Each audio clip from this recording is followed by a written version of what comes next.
What's going on, guys? Welcome back to my channel. Video number one for today, I am letting you know my top 10 best and worst movies of the entire year of 2022.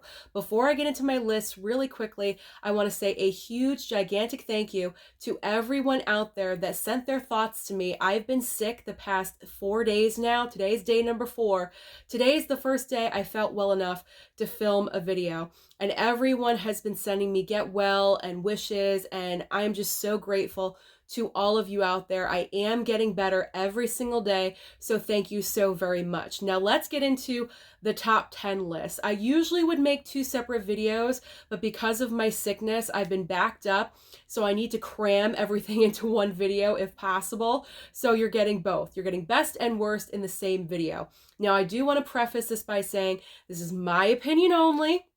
I have not seen every single movie from 2022, so that is also a factor, but this is my opinion only, and I'm sure my list is going to differ from yours and everyone else's, so please do not be too harsh about my selections down below in the comments, because we all like and dislike movies for a certain reason. Either it's my cup of tea or it is not. So let's start off with the worst, shall we? The not so great. I hate saying the worst because who am I to judge anyone else's creativity? But I'm just going to say it just wasn't my cup of tea. Okay? Not my cup of tea. So I got my list right here next to me. Starting off at number 10, I guess the most tolerable of all of these, is Moonfall. Moonfall, directed by Roland Emmerich. This was supposed to be another epic disaster film, and it was just a disaster. I mean, the entire plot line, the concept, the acting, it just did not deliver. Overall, it was a gigantic disappointment. It wasn't the most horrible movie of the year, but it was just an epic disappointment. It did not deliver in the way it was supposed to, the way it was amped up to be. So because of that, that's the reason why it's my number 10. Moving on to number 9, I have Meet Cute. Now, this is a Peacock original starring Kaylee Cuoco and also Pete Davidson. I thought this was going to be a really cute romantic comedy. I watched it on a random Saturday afternoon, I think, curled up with everything. I was ready to watch this cute little movie, and I was digging it until we kind of get to the very end, where Kaylee Cuoco's character just becomes so incredibly desperate. Now, I'm the type of woman where I believe in independence. You don't have to rely on a man for your happiness. You create your own happiness. That's what I believe in. And this character just portrays a female in such a desperate light. I completely it turned me off 100% because it just does not go with my beliefs of how a modern woman should be happy and create her own happiness. It should never revolve around a man. You should be able to sustain yourself and be happy in everyday life and not have to rely on a man or another woman or a partner, whatever lifestyle you believe in. You shouldn't have to be happy with someone. You should be happy as a single person and then build upon that happiness being single. So because of that, I just did not like this film. It completely turned me off. Like I said, I was digging it for the first half, and then we got to the second half of the movie and it just completely just turned me off. Turned me off completely. So Meet Cute, you're not so cute. Moving on to number 8, I did put Texas Chainsaw Massacre from Netflix on here. Now, it's lower on the list. I'm not hating it as much as other movies, I should say, because it did have some good kills. Obviously, the school bus kills, that was great, gory as heck. But I don't know, the entire plot line of the movie was a little bit confusing to me because this is supposed to be a direct sequel from the first original movie. So how did Leatherface go from the first film to living in this abandoned town with this random woman? I wasn't really understanding that entire concept. What happened there? That was a big question mark. And I don't know, these millennials decide to create this entire I guess vacation resort out of this abandoned town. The entire concept of the movie just was a little ridiculous to me. But what I hated the most was the kill of our final girl, Sally Hardesty, from the original film. Now, this is not the original actress because she passed away years ago. So we have a replacement actress, but this is the character that she's portraying. And the way that they offed her, oh my God, I was just so disappointed in that. Oh my gosh, because when you have a legacy final girl like that, you usually don't axe them off. And they did. They went there. I just thought the kill was, oh my gosh. It was just, I was like gasping at the screen when it was happening. And then after the fact, pretty much she got, chainsawed through the gut and thrown into the garbage bin. But more ridiculous is that she's still alive after the fact, alive enough to grab a shotgun and pull a couple rounds. I mean, that's totally outrageously ridiculous, because if anyone chainsawed me in the gut, I would be dead in 2 seconds. But because it's Texas Chainsaw Massacre, oh no, she was able to do it. So it's just outlandish. It's not realistic in any way. So because of all of those things, the kills could not outweigh the ridiculousness. So that's why Texas Chainsaw is on my list, unfortunately. At number 7, I put Deep Water from Hulu. Now, this was a movie that was much anticipated with Ben Affleck and Ana de Armas, mainly because they were having a relationship while they were filming this movie. So they had all this great on-screen chemistry, and it was electric, and I mean, it was there. I agree. The chemistry was there. However, the movie itself, oh my gosh, portrays how not to have your marriage. Pretty much Ben Affleck is the husband, obviously, in this movie, and he is so pussy whipped by his wife, Ana de Armas, because if she's not happy in the relationship, in the marriage, if she needs to go outside the marriage and have an affair, he's just supposed to take it and be okay with it because he's so in love with her. Pretty much it's Ben Affleck being a pussy. That's all I could say. Like, it is the worst thing I've ever seen. He is just so whipped by this other character. It is so uncomfortable to watch. You kind of just want to shake Ben Affleck and say, wake up. What are you doing? Why are you allowing her to do this to you? And move on with your life. It's a very frustrating movie to watch. I will say that. Very frustrating. Not worth your time. Let's move on to number 6. And at number 6, I put Halloween Ends. I think we all know why this movie is on the worst list, because this was the concluding chapter of the trilogy that we were currently in. We were promised the epic final battle between Michael and Laurie. It was all over the posters, all over the advertisements, but that's not what we received. What we got was the introduction of a brand new character named Corey Cunningham, who pretty much replaced Michael. Michael was only in the movie for about maybe 15 minutes if we were lucky. We did get a battle with Michael and Laurie, but was it epic? No, it wasn't epic. It could have been a lot better. Overall, just extreme disappointment. This movie divided the Halloween fans as far as the franchise goes. Either you loved it or you hated it. I personally hated it. I did an entire video about it. As you guys saw, I ripped it apart. It just did not live up to what we were promised. And that was what was so frustrating about it. So it started off really well with 2018, went down with kills, and went down even further with ends. So unfortunately, Halloween Ends, as much as I enjoy the Halloween franchise, it did make the top 10 worst of the year. Moving on next to number 5, I put Jurassic World Dominion, because Jurassic World Dominion, again, we are ending a trilogy, but with this movie, they did not follow the rule. Less is more. They went with more is more, and that is not true. Jurassic World Dominion was a cluster of way too much.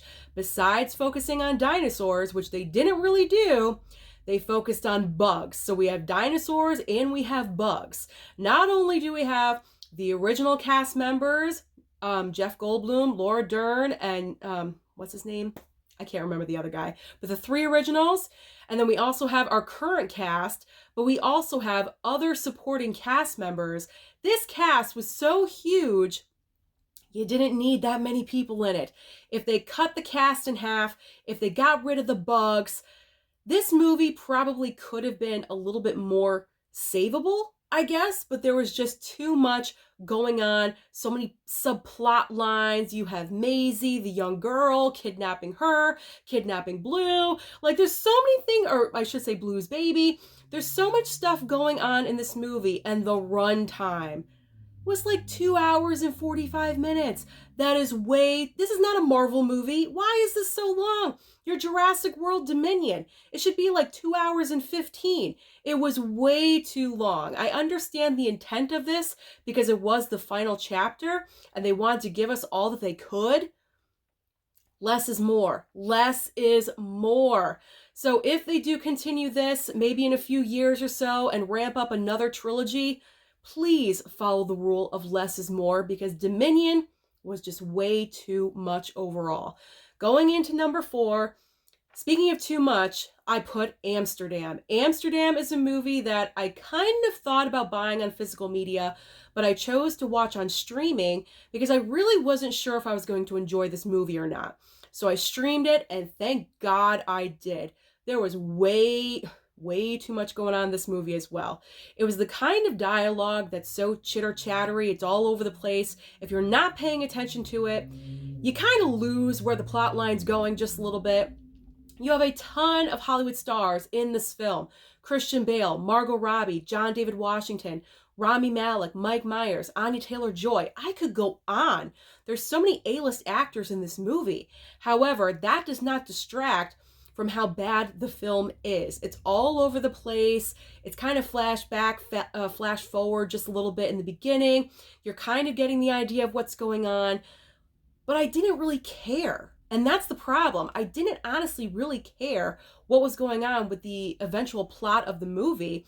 And when the big reveal was done, I was like, okay, done, next. I didn't really care about the film.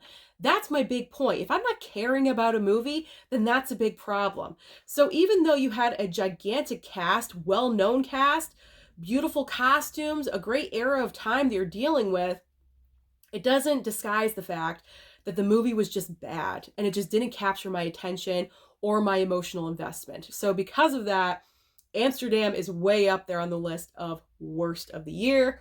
Let's move on to number 3, where I put Morbius. Morbius, yes, even though it is a Marvel property, I put it on the list because it was just such a disappointment and a letdown. First of all, this film should have been longer. And usually we say, cut the movie, it's too long. But in this case, Morbius was way too short. I think it was, an hour and a half? It could have been 2 hours. This movie was edited to all heck. It was way too choppy. Everything put together, back together again, just didn't make sense in certain parts. Jared Leto, I feel like he was a good cast as the character, but unfortunately, I don't know if it was the way he was directed or I don't know. Just I feel like Jared Leto, every single time he's attached to a project, it just doesn't turn out good. It's just not what we expect it to be. You think he's going to be the perfect cast and the perfect choice, and then once we see the product, it's like, oh, it's really not that great. And it's not his fault because he's not in charge of editing. He's just doing his job. He's going in as an actor and he's saying those lines of what he's supposed to do. But like the special effects were just obvious, so obvious. You have 2 post-credit scenes that were horrible and they did not make any sense. That's not his fault either. It's just a case of an actor getting attached to movies that just aren't good, unfortunately. I feel like Jared Leto is making bad choices at picking projects, I guess, and he needs to take a step back and reevaluate what he's doing because, I don't know, what he's doing is not working for him. He's getting a bad stigma to his name, and I don't want to see that happen to him because he is a great actor, but Morbius was bad. It was bad, but not as bad as number 2 on the list, which I put The Invitation. Now, The Invitation, I watched on Netflix on Christmas Eve, actually. I watched this on Netflix. And this movie, I am so happy I did not pick it up on physical media. It's a one-time watch for me. First of all, You don't even get into the main plot of what's going on in this movie for a good hour, I would say. Because the first hour, you're following this girl coming from New York to overseas England, and she arrives at this castle. She's flirting with like the guy that owns the mansion. This is like a Hallmark movie for the first hour. And then it flips the script and you find out that everyone there is a vampire. But that's no surprise because the trailer pretty much revealed everything to you. So nothing was a surprise in this movie. You even knew that she was the one getting married in the movie because the trailer already revealed that. So nothing was a surprise. I was actually bored watching this film. It's an hour and 45 minutes, and I was actually checking the clock to see when this movie was going to end. And the worst part about it, because it's a vampire movie, there was nothing unique or original or anything new brought to the table. It was the same cookie cutter kind of vampire movie that we've seen over and over again. So nothing overly impressive. But it's not as bad as my number one worst movie of 2022. And if you guys know me and my channel, you probably know what it already is. It is The Munsters by Rob Zombie. How could this movie not be the worst film of the year? I watched this film. I watched it with an open mind. I didn't want to judge. I watched it on Netflix. I think the day it dropped on Netflix, I watched it. And for about an hour and 45, I was just sitting there saying, why? Who is this for? What's going on? I had no idea what I was watching. Now, this is a prequel of The Munsters, so you're not getting the children. This is the origin story of Lily and Herman's relationship and how they get together. But the way the entire movie is edited and put together is like one of the biggest problems I have with this movie, because it just honestly does not make any sense at all whatsoever. It is just, it's all over the place in many different directions. There's a couple of side plots. You don't even get to Mockingbird Lane with them coming to America and finding their house and everything until the very end of the movie. What is the point of this movie? The point of The Munsters is them coming to America, finding their house, and trying to fit in to everyday life and them being who they are. That's the whole shtick of The Munsters. And I feel like that went over Rob Zombie's head. Yeah, he wanted to create it a little bit differently and do the prequel of their love story. Okay, I understand that. I get it. But it was just all over the place. And I feel like he used color to hide the fact that this movie just plain sucked. I hated this movie. I did an entire video on it. So I disliked it so very much. I wanted it to be so much more, because I know there's hardcore Munsters fans out there that really enjoy the old school TV show. But I honestly just don't know who this movie was for. It wasn't for them. Not really for children. I don't think this movie would hold children's attention. So who was this movie for besides Rob Zombie? That's what I really want to know. So yes, The Munsters is my worst film of the year. So now let's go to the other side and talk about the best. So number 10, best of the year, I put The Good Nurse. The Good Nurse on Netflix. Now this movie I recently watched probably about a week ago. And the reason why it made the top 10 was because anytime I could find a true story that I can learn more information about, I really do appreciate. This is the story of a male nurse who is actually killing patients. He is accused of killing over 400 patients. I never knew anything about this case at all whatsoever. Played brilliantly by Eddie Redmayne, and the female nurse that worked with the cops to help uncover the entire situation was played by Jessica Chastain. Both performances are so well done. Eddie Redmayne is actually nominated, I believe, for a Golden Globe for his performance in this film, because it's so mesmerizing. This is a great underrated film. I haven't heard a lot of people talk about it. So if you have the time, I definitely do recommend that you watch this movie on Netflix, because it is an eye-opener, a true eye-opener, especially if you have anyone that's elderly going into the hospital, or it doesn't even matter. I mean, he was just targeting anyone and everyone. See, I'm getting involved in the case. I'm just going to move on. But it's an incredible film that you need to watch. Coming in at number 9, I put Pearl. This should be no surprise because I gushed about this movie in my top 10 horror films of the year. This is based on Mia Goth's performance alone. I think she's absolutely incredible. If it was a different actress that pulled less than what Mia Goth gave, this movie probably would not have made my top 10. But Mia Goth's performance is just so amazing and so eye-catching. You cannot help but keep all your eyes on her. She is in every single scene of the movie, and she's just so amazing. Even when she's not speaking dialogue, you can see the wheels turning in her brain. She's thinking. You know she's going to do something next. What is she going to do? She's planning. She's plotting. And that's what I love. She was so invested in this character. So based on performance alone, this is the reason why this movie is in my top 10, because if a performance is that strong, it will make my top 10. So that's why Pearl is coming in at number 9. Number 8, I put Barbarian. Surprise, surprise, I know. However, my top 10 for the best is kind of all over the place because I really gravitate towards material that is original and also towards material that is rewatchable. And you're going to find that a couple of these movies are going to fall under the reasons I just gave, and that's why they're in my top 10. So Barbarian is coming in at number 8 because I feel like as far as horror movies go, this is the most original horror film. I could say Men is the most original, but I enjoyed Barbarian more than Men. So that's why Barbarian is on my list and Men is not, because I feel like the ending of Men just got a little bit too wacky and crazy, and I didn't understand fully what was going on. In Barbarian, I completely understand. The plot line, the originality, peeling back those layers, finding out, crazy upon crazy, what's going on in the story. It was just really interesting to me. Great concept where you think you're going to an Airbnb to spend the night and your entire weekend just falls apart. And I just love that idea. So I thought it was the greatest original horror idea of the entire year. So that is the reason Barbarian is on my list at number 8. Moving on to number 7. This is a recent watch for me on HBO Max. I put The Banshees of Inisherin.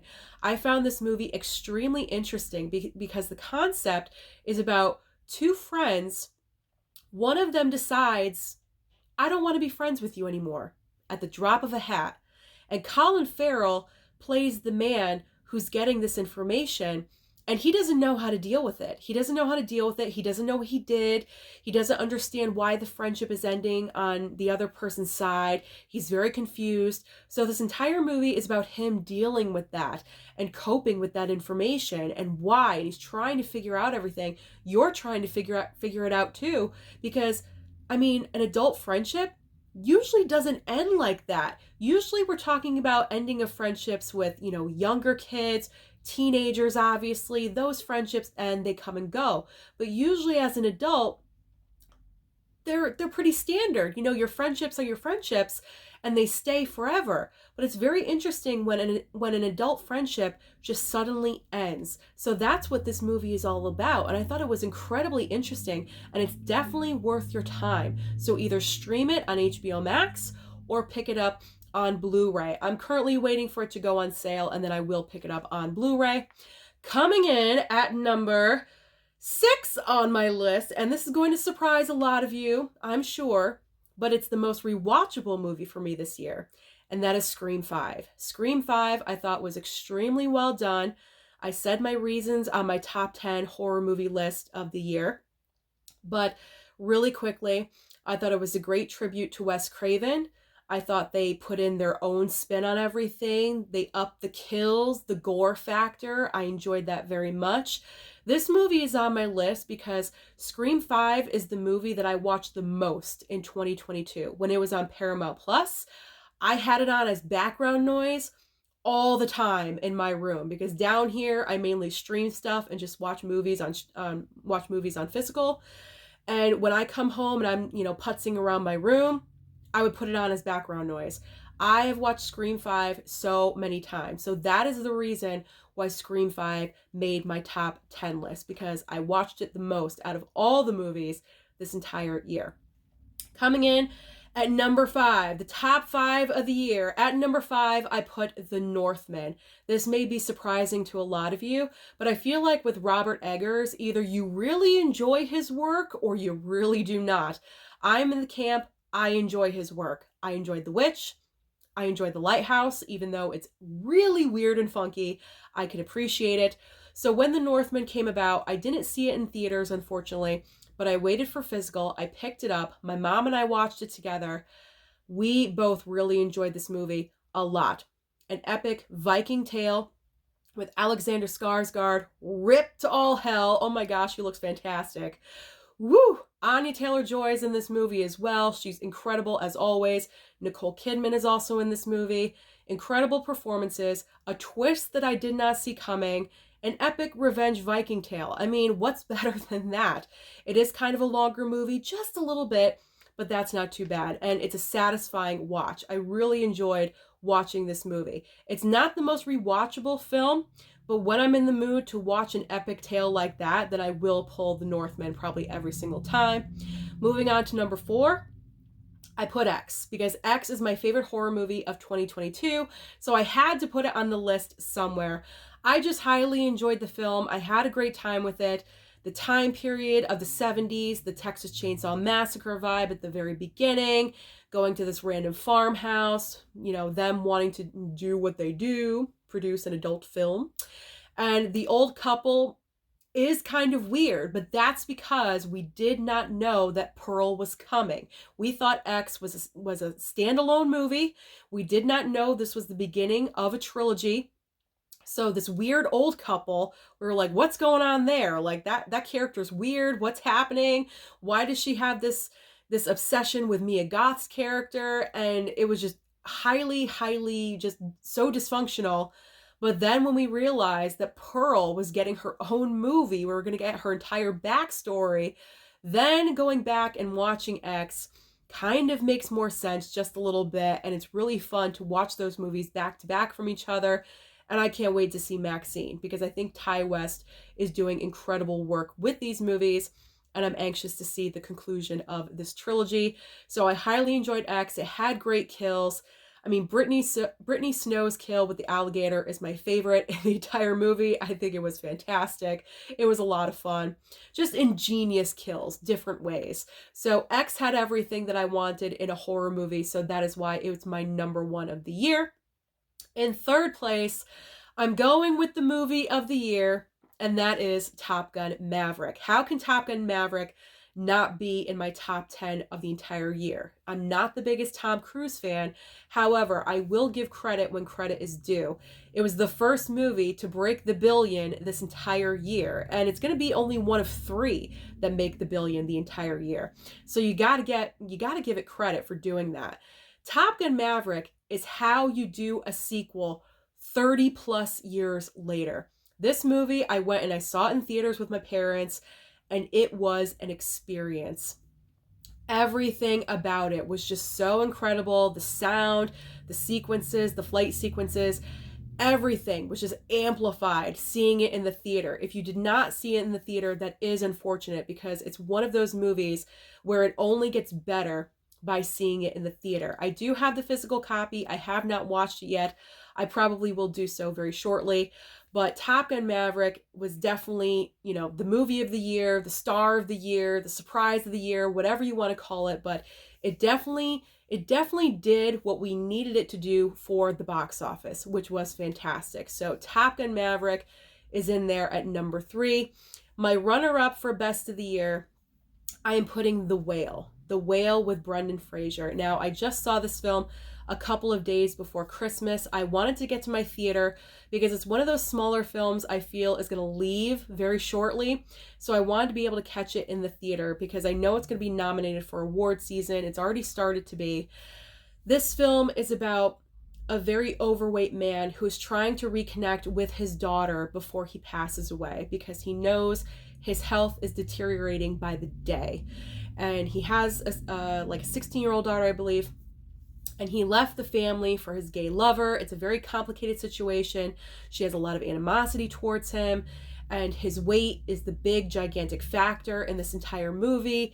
It's pretty much in one setting in his apartment, which it could seem very slow. The movie could seem slow because it's in one setting, but it's really not. You're so invested in the characters and the performances that are being given in front of you that it doesn't seem like it's a very not entertaining film. You're engrossed with everything that's happening the entire time. This movie is not boring, and that is because of Brendan Fraser's performance of Charlie in this film. I believe The Whale brings light to the stigma of being overweight, because for some reason in 2022 going into 2023, I feel like the public as a whole has become very accepting of a lot of different changes and lifestyles, but for some reason with the overweight community, there's still that stigma attached. And I feel like The Whale might open up people's perspectives and how they judge people and how they see people. At least that's how I'm hoping. When I was watching this movie, I had tears running down my face the last 20 minutes. I didn't even see it coming. It just happened because the performance that Brendan Fraser was giving before me was that powerful. So if you are able to catch The Whale in your local theater, I really hope that you do, because it is an amazing movie. But it's not my number one. My number one movie, it's not Marvel, it's DC. And that could only mean it's The Batman. The Batman is my number one movie of 2022. When it was announced that Robert Pattinson was going to be the new Batman, I remember the news breaking. I was very early on with this channel, and I did a video about it, about my thoughts about his casting. I thought he was going to do a good job. I was kind of iffy with it, I believe, in my video, if I'm remembering correctly. But I was kind of iffy with it. But once I saw him in the theater in front of me, all doubts went out of my brain. I think Robert Pattinson is the best Batman. I'm going to say it right now. I am not ashamed of saying it, because he just portrays him in such a great way. The way he looks, his eyes, he doesn't even have to say anything, and he is just portraying Batman as such a great character. But the movie as a whole is exactly what we wanted, what we've been wanting. An actual Batman movie. Gritty Gotham City. Crime is everywhere. Batman trying to save the city, trying to do everything he can. Very younger years, 2 years into being Batman, and crime is everywhere. And him just trying to control it. This was very film noir, and I just loved it. I love the entire concept of it. Matt Reeves knew exactly what he was doing. He executed his vision in such a fashion that it was so wonderful. This is a very dark movie to watch, and I loved it. I loved it from beginning to end. I have no complaints about this movie at all whatsoever. Like maybe little tweaks here and there. But overall, that's being nitpicky. From beginning to end, I loved The Batman. I wish I could have seen it more times in the theater. I only saw it one time. But I mean, the amazing car chase, that was fantastic. Everything about this movie, I just really, really loved. So surprisingly enough, there is no Marvel on my top 10, but my best of the year is a DC product, and that is The Batman. So those are my top 10 and my top 10 best and worst, there we go, movies of 2022. I apologize about the way I sound, but I am still sick, like I said. But thank you so much for watching this video, and comment down below and let me know what are your favorite and worst films of the year. Don't forget to like and subscribe before you leave, and I'll see you next time.